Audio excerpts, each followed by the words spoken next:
नमस्कार, तुम्हा सर्वांचे स्वागत आहे धनश्री होम अँड व्लॉग या माझ्या चॅनलमध्ये. तर ही कशाची तयारी, रोजच्या 11:30 वाजता चालली आहे. तर उद्या आमच्या घरी दिंडी येणार आहे, तर त्याचीच तयारी चालू आहे.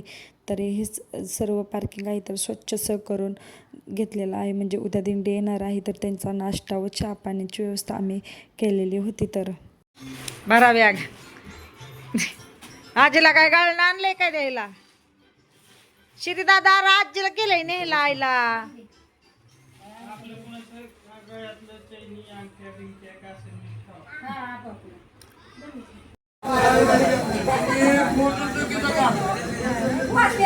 माऊली माऊली काय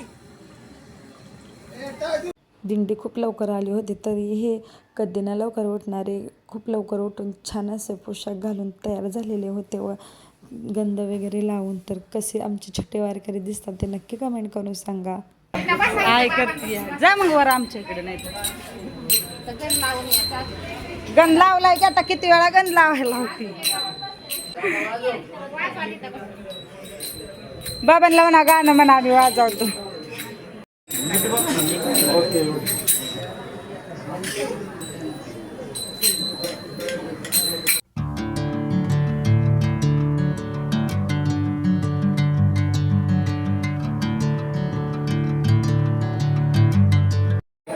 हा हा काढते की व्हिडिओ ते मोबाईल.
हा बघा इकडं. थांब थांब थांब.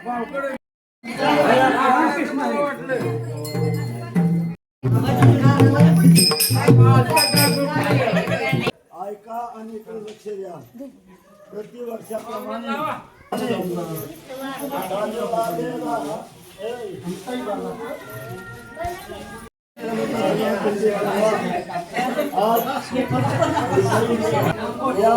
यामध्ये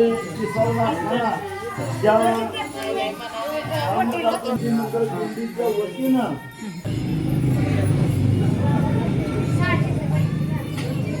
कांद्यावर टाकायचा.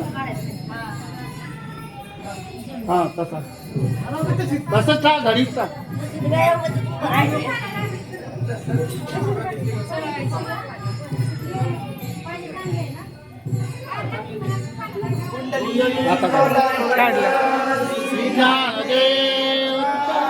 पंढरीनाथ भगवान माऊली ज्ञानेश्वर महाराज जगद्गुरु तुकाराम महाराज अवधूत चिंता गुरुदेव दत्त महादेव.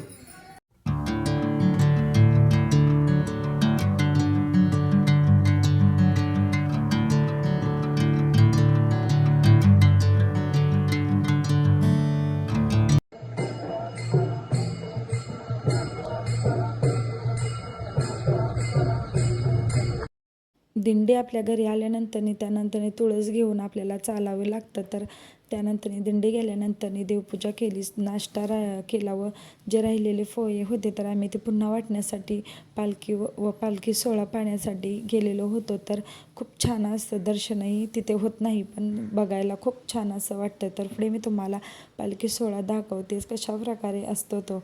तरी ते मानाचा नगारखाना आहे तर तो पहिल्यांदा येतो व त्यानंतर मानाच्या दिंड्या व त्यानंतर पालखी येते. खूप गर्दी असते त्यामुळे आम्ही दर्शनासाठी काही पुढे जात नाही व आमच्याकडे यंदा तर हे तिघेजणं होते त्यामुळे आम्ही जास्त काही पुढे गेलो नव्हतो, कारण आम्ही जवळच राहतो आळंदीपासून. तर आम्ही सारखे वरचेवर पाया पडण्यासाठी जातो. खूप गर्दी असते व यंदा तर आमच्याकडे मुले होती त्यामुळे आम्ही अजिबात पुढे गेलेलो नव्हतो. तर तुम्हाला तर तुम्ही जर माझे रेग्युलर ब्लॉग बघत असाल तर आम्ही आळंदीला आत्तामध्येच गेलेलो होतो त्यामुळे काही मी जास्त आतमध्ये शिरलेलं नव्हतं. पण पालखी सोहळ्याचा आनंद आम्ही खूप मनमुराद असा घेतो व आमच्या मुलांनी घेतलेला होता. तुम्ही पाहिलेलंच आहे व्हिडिओमध्ये. तर छान अशी ते पालखी आलेली होती.